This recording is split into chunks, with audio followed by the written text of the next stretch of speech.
पिता पुरा परमात्मा के नाम पर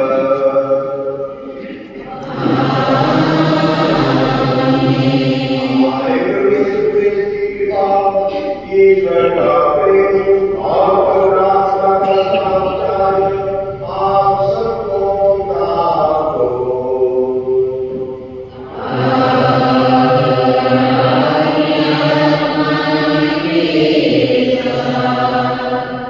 उपस्थित सो मसीही माता पिता और भाई बहनों, चालीसा करी चौथा रहेगा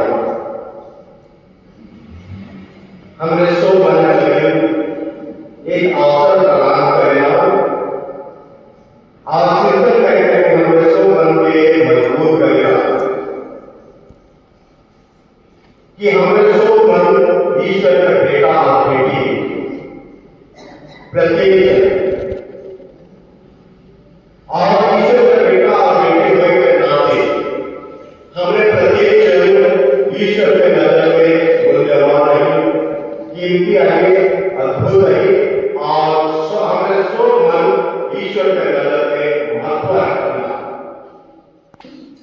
चालीसे का चौथा एतवार, पहला पाठ यीशुआ का ग्रंथ, अध्याय 5, वचन संख्या 9 से 12।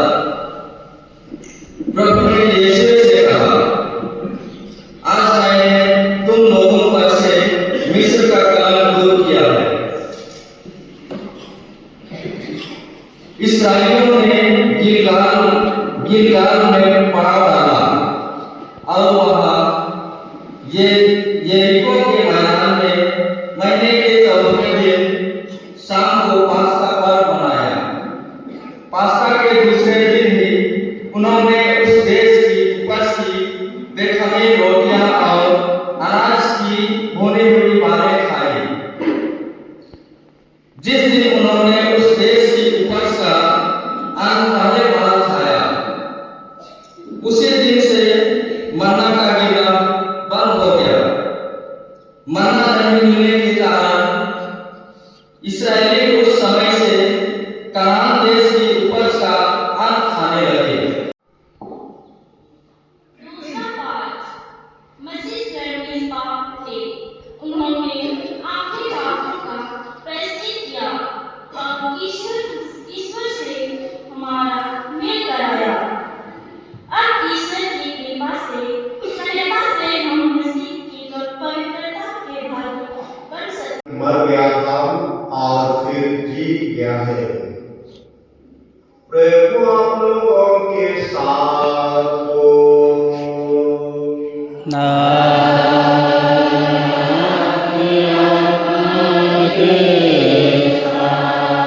संत लूकास के अनुसार पौलुस सुसमाचार।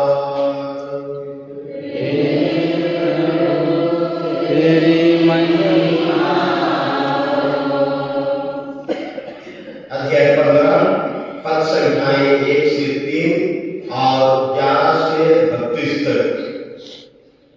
यीशु का उपदेश सुनने के लिए नागीदार और पापी उनके पास आया करते थे।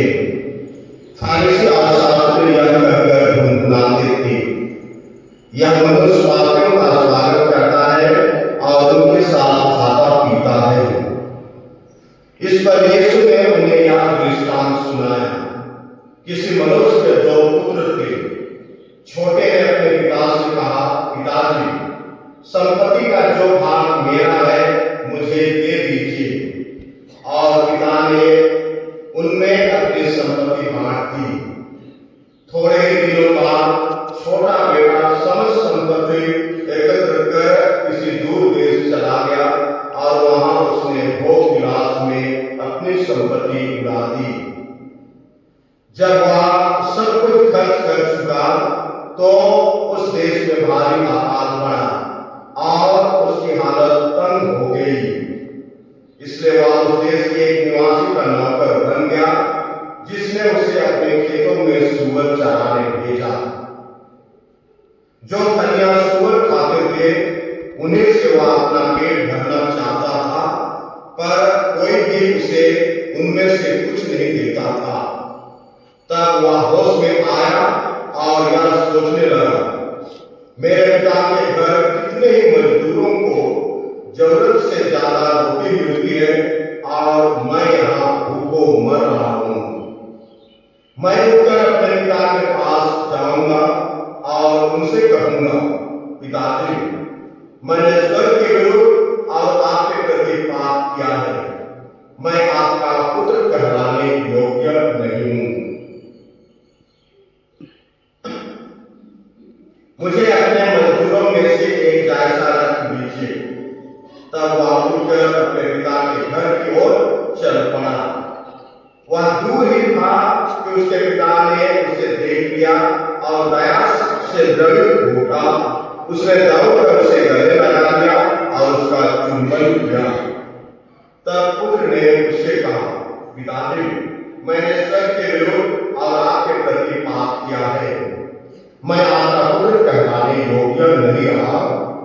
परंतु पिता ने अपने नौकरों से कहा, जल्दी अच्छे से अच्छे कपड़े लाकर इसे पहनाओ और इसकी उंगली में अंगूठी और इसके पैरों में जूते पहनाओ।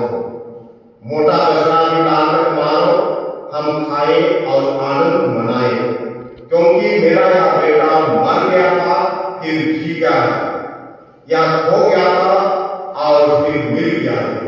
और वे आनंद मनाने लगे। उसका जेठा लड़का एक में था। जब वह घर लौटकर घर के निकट पहुंचा तो उसे गाने बजाने और नाचने की आवाज सुनाई पड़ी। उसने एक नौकर को बुलाया और इसके विषय में पूछा। इसने कहा, आपका भाई आया है और आपके पिता ने मोटा बछड़ा मारा है, क्योंकि उन्होंने उसे भला चंगा वापस पाया है।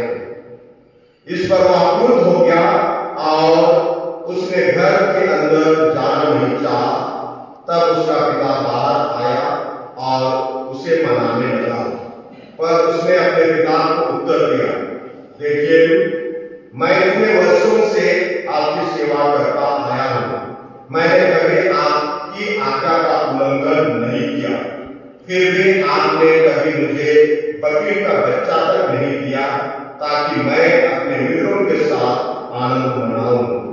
पर जैसे आपका यह बेटा आया जिसने वेश्याओं के पीछे आपकी संपत्ति उड़ा दी है, आपने इसके लिए मोटा बछड़ा मार डाला है। इस पर पिता ने उससे कहा, बेटा, तुम तो सदा मेरे साथ रहते हो और जो कुछ मेरा है वह तुम्हारा है, परंतु आनंद मनाना और उल्लसित होना उचित ही था, क्योंकि तुम्हारा यह भाई मर गया था फिर जी गया है, जो खो गया था और फिर मिल गया है।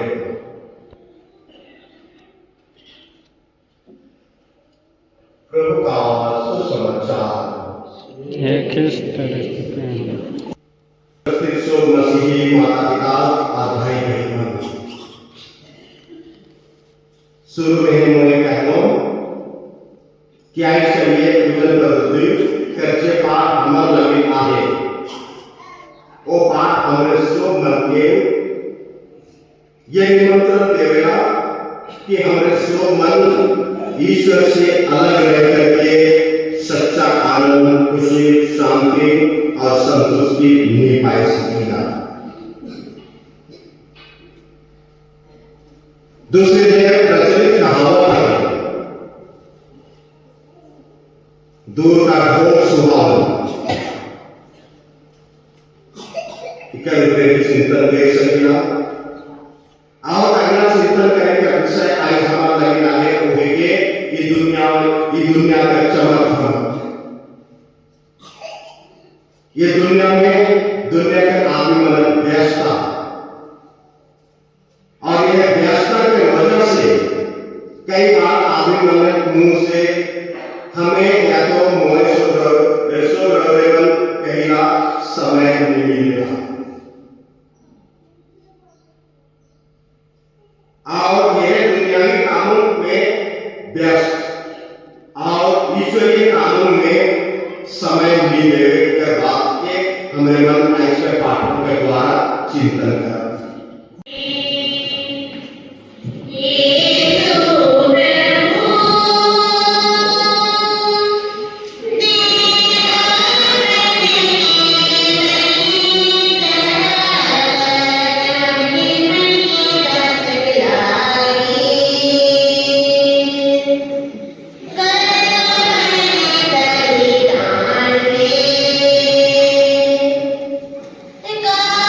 Thank you.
तुम्हें संसार में आने वाले प्रत्येक मनुष्य को ज्योति प्रदान करता है।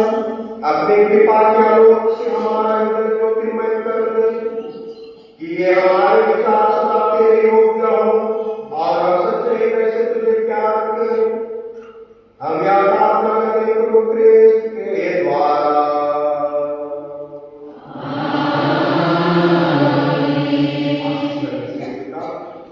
हे प्रभु, अपने भक्तों की पुकार पर ध्यान दे और दुर्बलों को सबल बना।